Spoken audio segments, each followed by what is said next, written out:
Vai benzīns bojājās?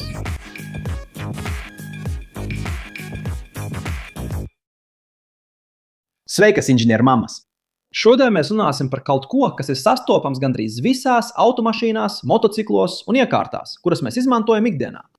Benzīns. Bet daudziem cilvēkiem rodās jautājums, vai benzīns sabojājās, vai ar laiku var zaudēt savas īpašības? Jā, šis ir svarīgāks jautājums nekā jūs domājat. Īpaši, ja jums jau vairākus mēnešus garāžā stāv automašīna vai mājās ir uzglabāts degvielas krājums.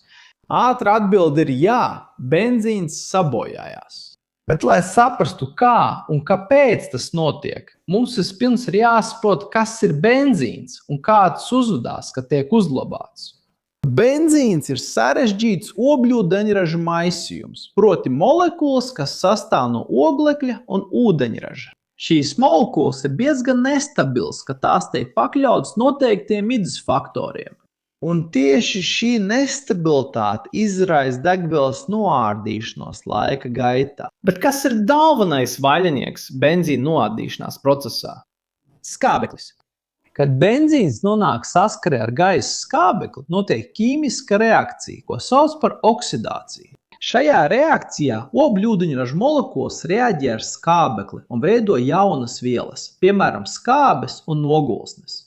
Nogulsnes ir lipīgi atlikumi, kas uzkrājās degvielā un var sabojāt motoru. Vai esi kādreiz redzējis to brūno vai dzeltenīgo nogulšņu slāni vecā benzīna traukā? Lūk, tas ir oksidācijas rezultāts. Tagad sapratīsim labāk, kā šī reakcija notiek. Kā jau minēju, benzīns galvenokārt sastāv no ogļūdeņražiem. Vienkāršs piemērs ir oktāns, kas ir viens no galvenajiem benzīna komponentiem. Kad oktāns nonāk saskarē ar skābekli, notiek oksidācijas reakcija. Pilnīgu reakciju var attēlot šādi.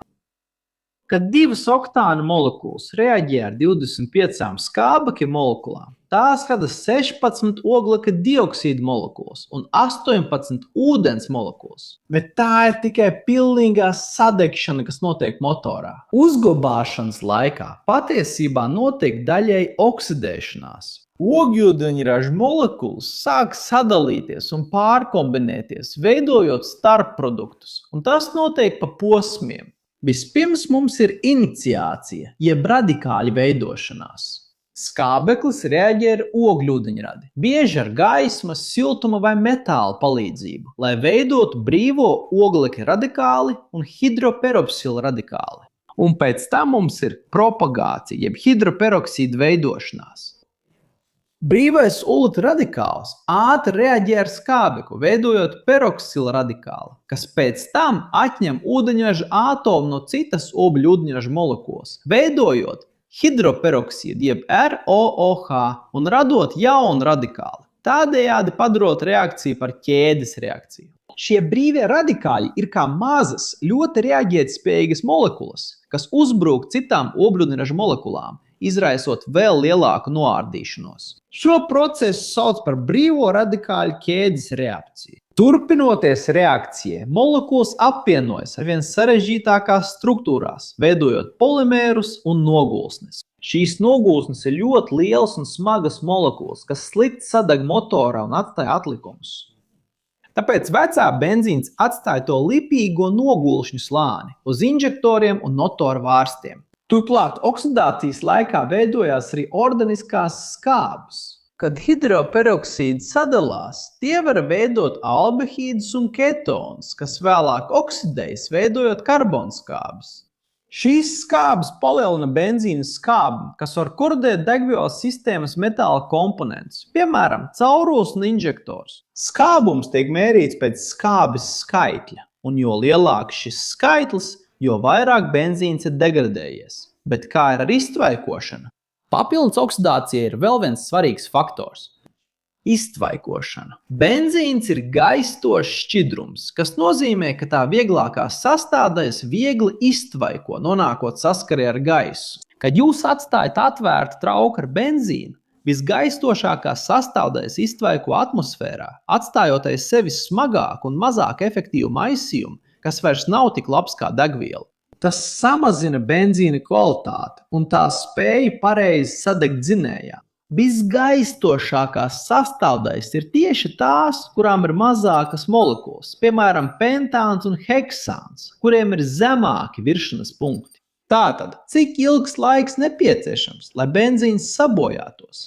Tas ir atkarīgs no vairākiem faktoriem. Ideālos uzglabāšanas apstākļos benzīns var saglabāties no 3 līdz 6 mēnešiem nesabojājoties. Bet kas ir ideāli apstākļi? Būtībā benzīns jāuzglabā noslēgtā traukā, dēsā, tumšā vietā un tālu no siltuma avotiem. Temperatūra ir ļoti svarīga, jo karstums pātrina gan oksidēšanos, gan iztvaikošanu. Ja benzīnu atstāja karstā vietā, piemēram, šķūnī, kas pakļauts saules stariem, tas var sākt bojāties dažu nedēļu laikā. Bet kā ir, ja man mašīna stāvējusi gadu, vai benzīns tās bākā ir sabojājies? Visticamāk, jā, īpaši, ja bāka nebija pilnībā pilna. Kad bākā ir tukša vieta, benzīns vairāk saskarās ar gaisu, kas pātrina oksidēšanos. Turklāt vecs benzīns var atstāt nogulsnes degvielas sistēmā, aizsprostot injektorus un pasliktināt motoru darbību. Turklāt vecs benzīns var atstāt nogulsnes degvielas sistēmā, aizsprostot injektorus un pasliktināt motoru darbību. Tāpēc ieteicams izmantot benzīnu saprātīgā laika periodā. Un ja automašīna ilgu laiku netiek lietota, labāk ir iztukšot degvielas tvertni vai pievienot degvielas stabilizatoru. Runājot par stabilizatoriem, vai jūs zināt, kas tie ir? Degvielas stabilizatori ir ķīmiski piedevas, kas palēnina benzīna oksidēšanos un iztvaikošanu. Tie darbojas, izveidojot barjeru, kas aizsargā ogļūdeņraža molekulas no saskares ar skābekli, vai arī darbojas kā antioksidanti, notvarot brīvos radikāļus, pirms tie nodara vēl lielāku kaitējumu. Ja jūs pievienojat kvalitatīvu stabilizatoru benzīnam, tā kalpošanas laiku var pagarināt līdz pat 2 gadiem, atkarībā no uzglabāšanas apstākļiem. Tas ir īpaši noderīgi cilvēkiem, kuriem ir sezonāla tehnika, piemēram, zāles pļāvēji vai ģeneratori, kas tiek glabāti vairākus mēnešus. Es atstāšu dažus stabilizatoru variantus šajā video. Vienkārši noklikšķiniet uz produktiem, kas parādās šeit ekrānā.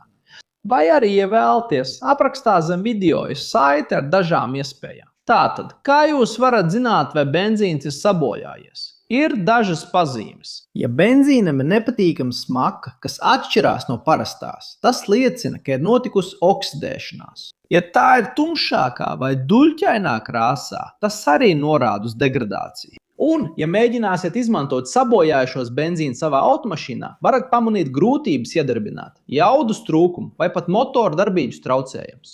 Ekstrēmos gadījumos degradēts benzīns var sabojāt degvielas sistēmas komponentus. Ja es ticu līdz šai vietai un tev patika video, neaizmirsti abonēt, ja vēl neesi abonējis, nospied patīk un ieslēdz paziņojumu zvaniņu. Un ja tev šķiet, ka mūsu saturs ir interesants, apsver iespēju kļūt par biedru, lai palīdzētu mums turpināt veidot saturu šajā platformā un tiktu pieminēts mūsu video. Tu, kas esi ticis līdz šai vietai, es aicinu tevi apskatīt kursus, kurus mēs iesakām. Tāpēc pavērsi savu mobilo tālruni pret QR kodu šeit uz ekrāna vai noklikšķini uz saites aprakstā par kursiem, kurus mēs iesakām. Tur tu atradīsi Excel, 3-dimensiju modelēšanas, AutoCAD, oratorijas un daudzus citus kursus. Un tie ir kursi, kurus mēs paši esam atlasījuši šeit kanālā un par kuru kvalitāti varam apliecināt. Un ja tu vēlies sākt savu klātbūtni tiešsaistē un sākt ierakstīt un veidot saturu šeit sociālajiem tīkliem, pie šī QR koda atradīsi aprīkojumu, ko izmantojam mūsu studijās. Un tu? Vai tev jau ir bijusi pieredze ar bojātu benzīnu? Vai esi atstājis automašīnu stāvējumu ilgu laiku un saskāries ar problēmām, mēģinot to atkal iedarbināt? Atstāj komentāros, jo es vēlos uzzināt. Šeit blakus ir 2 interesanti video iespējas, kuras tev noteikti jānoskatās, lai paplašinātu savas zināšanas un apmierinātu savu zinkāri. Un, ja vēlies mums palīdzēt, nospied patīk, abonē kanālu, ieslēdz zvaniņu un apsver iespēju kļūt par kanāla biedru. Tas arī viss, inženierijas entuziasti. Liels sveiciens un tiekamies nākamajā video!